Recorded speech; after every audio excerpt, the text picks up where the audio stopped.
Theseus, cousin of Hercules, was the son of an Athenian king, Aegeus. Theseus was born, however, in southern Greece, and when his father returned to Athens, just before Theseus was born, he laid a sword and a pair of shoes under a great stone.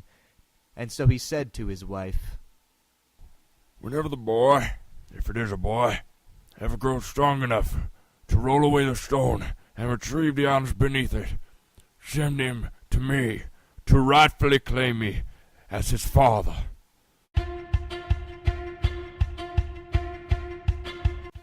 When Theseus was born, he grew up strong far beyond others, and so his mother took him to the stone where his prize lay beneath.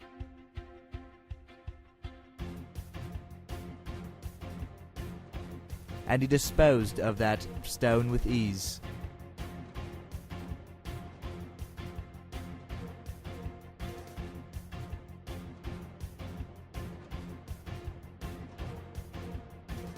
And so he set off on foot to Athens to rightfully claim himself as the son of Aegeus. On his perilous journey, however, he ran into many troubles and defeated many infamous bandits, such as Scarum, Sinis, and Procrustes, who all died the same way they murdered others.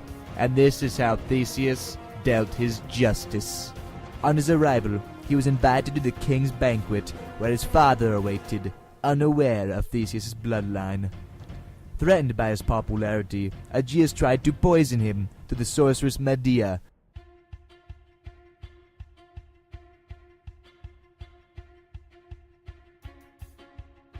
But before drinking from that lethal cup, Theseus drew his sword, and Aegeus realized Theseus' true identity as his son.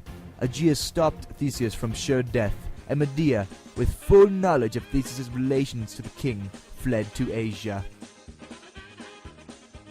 And so Aegeus was filled with joy, for his son had finally come to claim him. Unfortunately, before Theseus' arrival, Minos, king of Crete, captured Athens, and demanded human tribute for the Minotaur, Minos' dreaded half-human, half-bull stepson.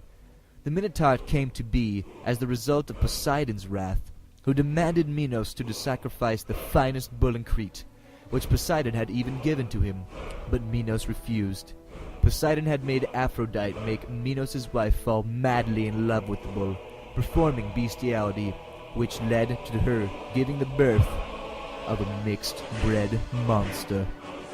Minos locked the Minotaur away in the labyrinth, where he used the monster as a fear to his enemies.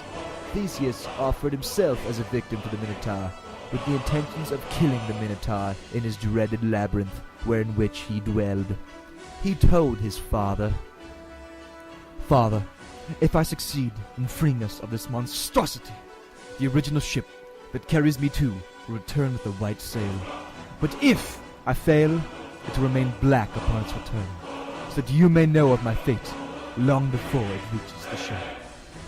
Upon his arrival to Crete, Ariadne, daughter of Minos, fell madly in love with him. She offered to show him the way out to the labyrinth in exchange for her hand in marriage, which Theseus gladly accepted. "Tie a ball of the thread to the door of the labyrinth, so that you may retrace your steps." Theseus used his newfound tip and entered the labyrinth in search of the Minotaur. He eventually found himself at the center of the labyrinth, where he stumbled upon the beast fast asleep. With his bare hands, as he had no other weapon, Theseus battered the beast to death.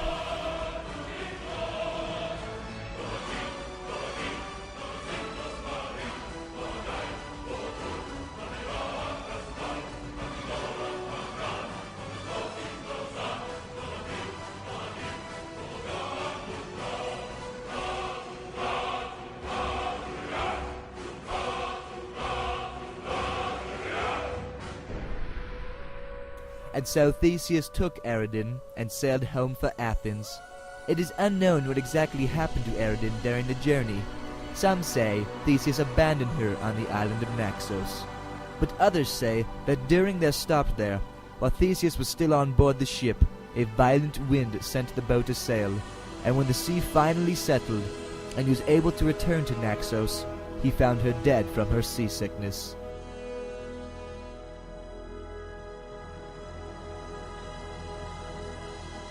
Upon his arrival to Athens, either his grief for Eridan or his joy from the successful quest, Theseus forgot to raise the white flag in victory. His father watched from the top of the Acropolis, and when he saw the black flag hoisted above the ship, the sign of his son's death, King Aegeus threw himself into the sea, killing himself, and so the sea in which he was killed in was called the Aegean Sea forever after. Theseus was crowned King of Athens, but declared that he did not wish to rule over them, and so he had established a government bent on equality of man, and was assigned commander-in-chief. Theseus lived an adventurous life thereafter. He conquered Thebes, stood by Hercules during his time after madness, and abducted his new wife Antiope, also known as Hippolyta, from the Amazons, and much, much more. Theseus had only one son, Hippolytus, named after his deceased wife Hippolyta, who died while giving birth to him. Theseus' new wife, Phaedra, was cursed by Aphrodite. Aphrodite made her fall madly in love with her stepson Hippolytus, who was frightened by the event. Rejected, Phaedra took her own life, leaving a note blaming Hippolytus for her death. Oh, there ought to be a yardstick to measure the affection by some means, to know who is to be trusted and who is not. You here, look at my son based by the hand of her who is dead. He offered her violence. Her letter outweighs any words he could ever speak. Go! You are an exile from this land. Go to your ruin at once! Father, I swear by Zeus above that I never touched your wife, never desired to, never gave her thought. May I die in wretchedness if I am guilty. Go! You are banished from this land. Hippolytus' exile was short-lived, however, for a monster of the sea forced the crash of his chariot, ending his life. Artemis told Theseus the truth, that it was Aphrodite who truly killed his wife. Artemis took Hippolytus' soul with her, and Theseus was starting down the road to death. Exiled, Theseus visited his friend, King Lysimedes, where Achilles later hid as a woman. King Lysimedes, Theseus' friend and host, killed him, and never told why. And so ends the life of the great Theseus, and the people of Athens built a great tomb for him, making it a sanctuary for slaves and for all the poor and helpless people, in memory of one who through his life had been the protector of the defenseless. The lesson or moral of this story is a many. Never give up, as many times Theseus was in a situation where one would normally fall. Never judge a situation early, as Theseus' father died because of his capricious decision to leap to his death. Never trust a woman, as both his wife and the sorceress Medea led to the death of assorted loved ones and betrayal. But historians believe the Greeks used this story to exaggerate the barbaric nature of the Cretan enemies, and to rise against those who oppressed the weak, as Theseus did in stopping Minos and the bandit assortments. Man or myth, the story of Theseus is a great one, for good will always triumph evil in the end. He will always be remembered, and his story will inspire people for many, many, many more generations.